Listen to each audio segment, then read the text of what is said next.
वे Johnny के बिस्तर के पास टंगे चार्ट को देखने लगे। गंभीरता के साथ क्षण भर जॉनी को देखते रहे। उसके बाद कृत्रिम प्रसन्नता चेहरे में लाते हुए उन्होंने कहा, अच्छी बात है बेटी। मैं आशा करता हूँ कि डॉक्टर शिरिल तुम्हें इंसान की भाषा में सब कुछ समझा देंगे। मैं उनसे बात करता हूँ। तुम्हारा क्या विचार है? मुझे भी लगता है कि यह ठीक रहेगा। मुझे भी अधिकार है कि मैं अपने हालत के बारे में जानूं। अगले दिन डॉक्टर शिरिल के आने पर उसने पूछा, डॉक्टर मुझे क्या हो गया है? डॉक्टर का उत्तर बहुत सरल था, जॉनी तुम्हें याद होगा कि समुद्र के पास तुम्हारे साथ जो दुर्घटना हुई थी उसमें तुम्हारी गर्दन की हड्डी के चौथे और पांचवें जोड़ के बीच में एक टूटन हो गया है, जिसके कारण तुम्हारी सुषुम्ना नाड़ी पर दबाव पड़ गया है। तो क्या आप कह रहे हैं कि मेरी गर्दन टूट गई है? हाँ बेटी, यह सही है। यदि ऐसा है तो मुझे मर जाना चाहिए था। ऐसा ही होने की संभावना थी, लेकिन इस तरह की दुर्घटना में यह जरूरी नहीं है कि सब लोग मर ही जाएं। किंतु तुम्हारी दुर्घटना बहुत ही गंभीर है। दुर्घटना के 4 हफ्ते बाद भी तुम्हारा जीवित होना यह सूचित करता है कि तुमने मृत्यु के खतरे को पार कर लिया है। जॉनी बहुत भयभीत हो गई। उसे नहीं मालूम था कि उसकी दुर्घटना कितनी भयानक है। डॉक्टर शिरिल और अस्पताल के अन्य कर्मचारियों के साधारण हाव भाव और बातचीत के कारण वह यह अनुमान ही नहीं लगा पाई कि उसकी स्थिति इतनी गंभीर है। लेकिन अभी डॉक्टर शिरिल कह रही है कि उसकी दुर्घटना मृत्यु का कारण बन सकती थी। हे परमेश्वर, मैं मृत्यु से बच गई। जॉनी, तुम्हारा गर्दन टूटने के कारण गर्दन का नीचे का हिस्सा लकवा मार गया है। फिर भी तुम अपने आप को भाग्यवती कह सकती हो, क्योंकि ऐसी दुर्घटना के बाद कई बार लोग बच नहीं पाते हैं। तो ना केवल भाग्यवती है बल्कि हिम्मत वाली भी है। तुम्हारे अंदर गजब की इच्छा शक्ति है।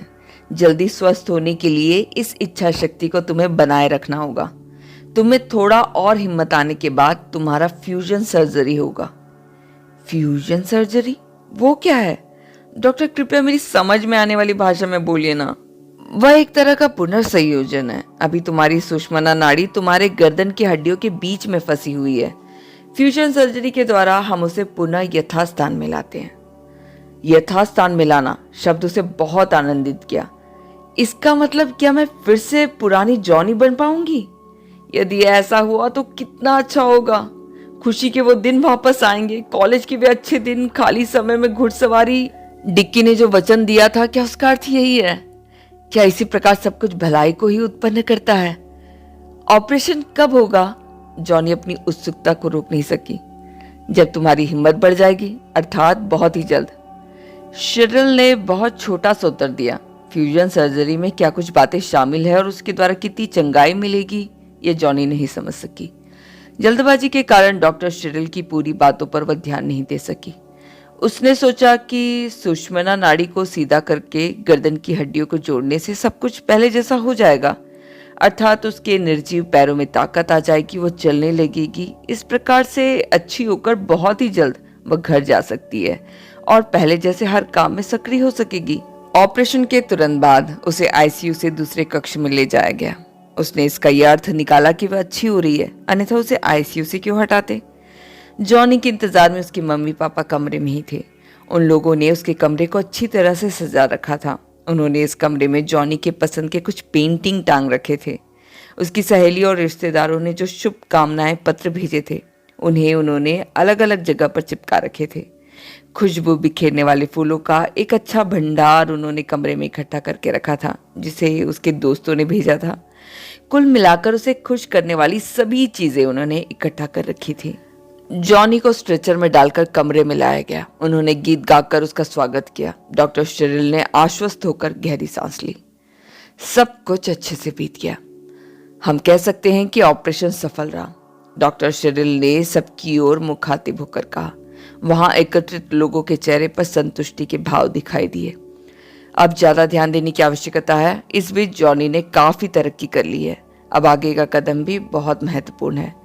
जॉनी की ओर देखकर डॉक्टर शिरिल ने कहा, बेटी, संघर्ष का सबसे महत्वपूर्ण हिस्सा हमारे मन में होता है, अर्थात हमें किसी भी बात का सामना करने के लिए तैयार रहना है। तुम अभी बहुत स्वास्थ्य लाभ ले चुकी हो। मैं जानता हूँ कि तुम बहुत अशांत और डरी हुई थी और क्रोधित भी थी, लेकिन निराशा तुम्हें अपने अधीन नहीं कर सकी। इस बात में मैं तुम्हारी प्रशंसा करता हूँ। लेकिन ये मत सोचना कि सब कुछ हमेशा इसी प्रकार नयापन लिए हुए होगा। अभी बहुत से लोग तुम्हें देखने आते हैं, उनके संदेश, सांत्वना के शब्द, फूलों के गुलदस्ते। लेकिन कुछ दिन बाद तुम्हारे दोस्त कॉलेज जाने लगेंगे। वे आएंगे तो भी बहुत कम समय के लिए। कई बार तुम्हें एकाकीपन का सामना करना पड़ेगा। जॉनी, क्या तुम इन सब बातों के लिए तैयार हो? यदि नहीं हो तो तैयार हो जाओ, क्योंकि निश्चय ही ऐसा सब कुछ होने वाला है।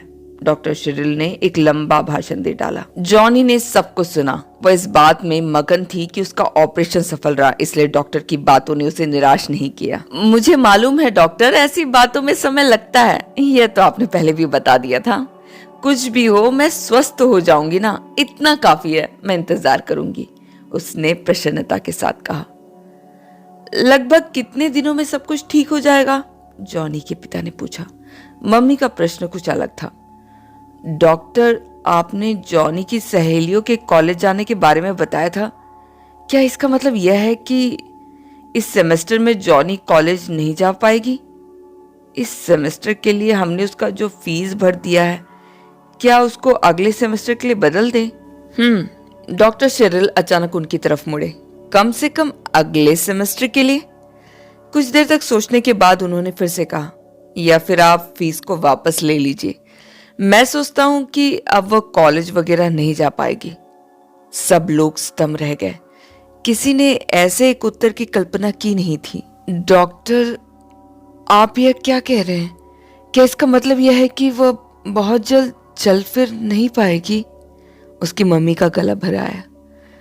चलना फिरना? डॉक्टर ने उनको घूर के देखा। श्रीमती एरिक्सन, लगता है कि आपको अभी तक कुछ समझ में नहीं आया। जॉनी अब चल नहीं पाएगी। उसके शरीर में जो चोट पहुंची है वह शाश्वत है। फ्यूजन सर्जरी के द्वारा हमने उसके हाथों में शक्ति लाने का प्रयास किया है। शाश्वत शब्द जॉनी के हृदय में एक तोप के गोले के समान लगा। क्षण भर के लिए उस कमरे में मौन पसर गया। डॉक्टर शिरिल ने फिर से सांत्वना देने का प्रयास किया। बेटी, यदि तुम अच्छे से प्रयास करोगी तो बहुत ही जल्द तुम अपने हाथों का उपयोग कर पाओगी, यह मेरा विश्वास है। देखो, चल फिर ना पाने वाले कई लोग बहुत सक्रिय जीवन बिता रहे हैं। वे घर साफ करते हैं, घर के अन्य काम करते हैं, कुछ लोग तो कार भी चलाते हैं। इसलिए चल फिर नहीं पाना इतनी दयनीय अवस्था नहीं है। कोशिश करोगी तो तुम बहुत जल्दी अपने हाथों का उपयोग कर पाओगी। ये ऐसे क्षण थे जहां सांत्वनादायक वचनों का कोई मोल नहीं होता। उस कमरे में उपस्थित सभी लोग जिंदा लाश के समान हो गए थे। उनके सपनों का महल ढह गया था। जॉनी की मां ने अपनी हथेलियों से अपने चेहरे को छिपा लिया। सबने समझ लिया कि वह रो रही थी। जॉनी ने धीरज से काम लिया। उसने कहा, मत रो मम्मी। गर्दन की हड्डी टूटने के बाद भी कई लोग चंगे हुए हैं, वे पुनः चले भी हैं। जब मैं आईसीयू में थी तो इस प्रकार के बहुत सारे लोगों की कहानी मैंने सुनी है। फिर जॉनी ने अपने आप से कहा, मैं निश्चय ही पुनः चल पाऊंगी। परमेश्वर भी मुझे फिर से चलते हुए देखना चाहते हैं। मैं ऐसा ही विश्वास करती हूँ। वह मेरी सहायता करेगा। मैं चलकर ही इस अस्पताल से बाहर जाऊंगी। डॉक्टर शिरिल ने कुछ नहीं कहा। उन्होंने मम्मी को सांत्वना दिया, पापा से हाथ मिलाया, फिर कमरे से बाहर निकल गए। ऑपरेशन के बाद के दिन जॉनी के लिए बहुत निराशाजनक थे। पिछले दिनों की खुशियां फिर नहीं लौटेगी, यह जानकर उसे बहुत गहरा आघात लगा था। उसका मनोबल गिर गया था। हफ्तों उसने भोजन नहीं किया। उसके नसों में सलाइन चढ़ता रहा। भोजन के बारे में सोचकर ही उसका मुंह कसौला हो जाता था। कभी कभी वह फलों का रस पी लेती थी। डॉक्टरों का कहना था कि उसे दवाई के साइड इफेक्ट के कारण भोजन के प्रति अरुचि हो रही है, लेकिन दवाइयों का उपयोग उसके भोजन को ही प्रभावित नहीं किया। मानसिक रूप से भी वह भ्रमित हो गई। अक्सर वह बेहोशी की हालत में रहती। उस समय वह डरावने सपने देखती रहती। आगंतुक, जो मिलने आने वाले लोग, उसे सांत्वना प्रदान करते थे, लेकिन उनमें से कई लोग मूर्खों के समान व्यवहार करते थे। हालचाल पूछने के बाद वे सब अपनी जिज्ञासा शांत करने का प्रयास करते थे। कई लोगों को दिमाग खराब करने वाले प्रश्न पूछने में भी हिचक नहीं होती थी। इंजेक्शन में दर्द नहीं होता? अपने दैनिक कार्यों से कैसे निवृत्त होती हो? कुल मिलाकर उन्हें सब बातें जानना है। कुछ लोग उसके शरीर में फिट किए हुए ट्यूब को बहुत सहानुभूति के साथ देखते। ऐसे समय आगंतुक उसे सांत्वना की जगह पीड़ा ही देते। एक दिन जॉनी के 2 हाई स्कूल सहपाठी उसे देखने आए। वे दुर्घटना के बाद पहली बार उसे देखने आए थे। उस समय वह पेट के बल लेटी हुई थी, इसलिए वह आगंतुकों को नहीं देख सकती थी। वे जॉनी को पहचान ही नहीं पाए, लेकिन बीच में जब उसने कुछ बात किया तब वे उसे पहचान पाए। है जॉनी! सहेलियों में से एक उछल पड़ी। हे मेरे प्रभु! दूसरी सहेली भी विस्मयपूर्वक उसे देख रही थी। थोड़ी देर के लिए उनके बीच में मौन पसरा रहा। फिर वे दोनों दरवाजे की ओर दौड़ पड़े। उनमें से एक को उल्टी करते हुए जॉनी ने सुना। एक सहेली सिसक रही थी। जॉनी को एक अज्ञात भय ने घेर लिया। उसे देखने आने वाले लोगों में से किसी ने भी अभी तक इतनी बुरी रीति से प्रतिक्रिया नहीं दिखाई थी। कुछ दिमाग खराब करने वाले प्रश्न और सहानुभूति से भरी नजर। लेकिन इन्हें क्या हो गया है? ऐसा नहीं लगता कि अस्पताल की दुर्गंध और लोगों की दयनीय स्थिति ना देख पाने के कारण वे ऐसी प्रतिक्रिया दिखा रहे हैं। निश्चय ही मुझ में ऐसी कुछ तो बात है जो वे सह नहीं पा रहे हैं। कुछ ऐसी बात जो मेरे प्रिय लोग स्वीकार कर रहे हैं और अन्य आगंतुक मजबूरी से सह रहे हैं। वह क्या है? उस शाम जॉनी से मिलने उसकी निकट की सहेलियों में से एक सहेली जैकी आई। जॉनी ने उससे कहा, मुझे एक आईना लाकर दो जैकी।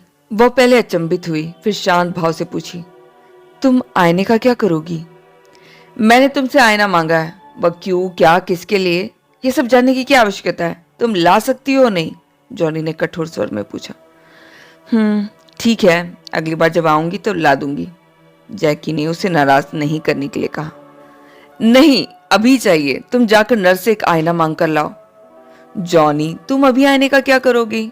अगली बार जब मैं जाऊंगी तुम्हारे घर के ड्रेसिंग टेबल के सुंदर से आईने को लेकर आऊंगी। जैकी, जॉनी ने थोड़ा जोर से कहा, मुझे अभी आईना चाहिए। जैकी दुख के साथ कमरे से बाहर गई। नर्स के हाथ से आईना लेकर वापस आई। धीरे से उसने उसे जॉनी के चेहरे की तरफ पकड़ा। अपना चेहरा आईने के सामने देखकर वह डर कर मारे चिल्ला उठी। ओह नहीं, ये कितना डरावना है। जैकी भी स्तंभ रह गई। उसे लगा कि कहीं उसके हाथ से आईना छूट ना जाए। जॉनी स्वयं पर काबू नहीं रख सकी। हे परमेश्वर, तू मेरे साथ ऐसा कैसे कर सका? इतना अधिक मेरा पाप क्या था? वह आईने में प्रकट हुए अपने रूप को घूरती रही। उसकी आंखें दो बड़े गड्ढे के समान दिखाई दे रहे थे, जिनमें से दो काले गोले झलक रहे थे। ऑपरेशन के लिए मुंडन किए गए उसके सिर को और काले पड़ चुके दांतों को देखकर वह घबरा गई। वह स्वयं को किसी नर कंकाल से कम नहीं समझ रही थी। कंकाल के ऊपर लटकी हुई पीले रंग की चमड़ी। अपने आप को देखकर उसे उबकाई सी आने लगी। जैकी, इस आईने को यहां से ले जाओ। उसने अपनी आंखों को जोर से बंद कर लिया। अब जिंदगी में कभी मुझे आईना नहीं चाहिए। जॉनी आईने को हटाकर दुखी होकर पड़ी रही। कुछ देर तक दोनों ने आपस में बातचीत नहीं की। जॉनी कुछ सोचती रही। अंत में उसने जैकी को अपने पास बुलाया, मानो कुछ रहस्य की बातें कहने जा रही हो। मैं यह सह नहीं पा रही हूँ जैकी, मैं मर रही हूँ। अभी से लगभग मैं मर चुकी हूँ। वे मुझे एक जिंदा लाश के समान क्यों रखना चाहते हैं? मुझे तकलीफ पहुंचाने के लिए जिंदा रख रहे हैं। वास्तव में उन्हें इसका अधिकार नहीं है। कुछ भी हो, मैं तो मर रही हूँ। फिर क्यों वो मेरी जिंदगी को लंबा खींचना चाह रहे हैं? जैकी शांत रही। वह जॉनी की मनोदशा का अनुमान लगा सकती थी। कुछ देर के मौन के बाद जॉनी ने पुकारा, जैकी। जैकी ने उसकी ओर देखा। जैकी, तुम मेरी थोड़ी सहायता करो। मैं कैसे तुम्हारी सहायता कर सकती हूँ? कैसे, कहो तो। मैं भी स्पष्ट रीति से नहीं जानती। बस तुम मुझे कुछ नींद की गोली लाकर दे दो। जॉनी, तुम ये क्या कह रही हो? जैकी रो पड़ी। तुम ये क्या कह रही हो कि मैं तुम्हें मार डालूं? तुम मुझे मत मारो, बस मुझे मरने में मेरी सहायता करो। देखो, वैसे भी मैं मर रही हूँ। मेरी मुसीबतों को समाप्त करने में तुम मेरी सहायता नहीं करोगी? मैं हिलडुल नहीं सकती, नहीं तो तुमसे सहायता नहीं मांगती। मैं खुद ही ये काम कर लेती। जॉनी बहुत असहाय लग रही थी। क्रोध के मारे उसकी आंखें जलने लगी। जैकी, कुछ नहीं तो तुम मेरे हाथों की नसों को काट दो। तुम्हें तो मालूम है ना, मुझे दर्द नहीं होता। यही ठीक रहेगा। यह मरने का सबसे अच्छा तरीका है, खून पूरा निचोड़ कर। जैकी, तुम कुछ तो करो, किसी के आने से पहले। जैकी सिसकने लगी। जॉनी, कृपया ऐसी बातें मत करो। लेकिन जैकी, यदि तुम मेरे अनुसार करोगी तो तुम मेरी सहायता कर रही होगी। यदि तुम मेरे प्रति थोड़ा भी दया भाव रखती हो तो मेरे कहे अनुसार करो और मुझे इस नरक से मुक्ति दिलाओ। ऐसा करके तुम वास्तव में मुझे मार नहीं रहे हो, मुझे बचा रही हो। बस अब बहुत हो गया। मैं जिंदगी से कुछ कर रही हूँ, वैसे भी मैं मर रही हूँ। क्या तुम्हें मुझे देखकर ऐसा नहीं लगता? जॉनी, तुम्हें नहीं मालूम कि तुम ये क्या चाह रही हो? मुझसे ये सब कुछ मत कहो। मुझ में तुम्हारी मुश्किलें देखने का सामर्थ्य नहीं है। अन्य लोगों से बढ़कर मैं तुझसे प्यार करती हूँ, लेकिन मैं तुम्हें मृत्यु के हाथ में नहीं सौंप सकती। संभवतः तुम बहुत जल्दी ठीक हो जाओगी। जॉनी ने कुछ नहीं कहा, लेकिन कई बार वह निराशा के समय जैकी से इसी प्रकार सहायता मांगती। उसके असहयोग ने उसके क्रोध को और अधिक बढ़ा दिया।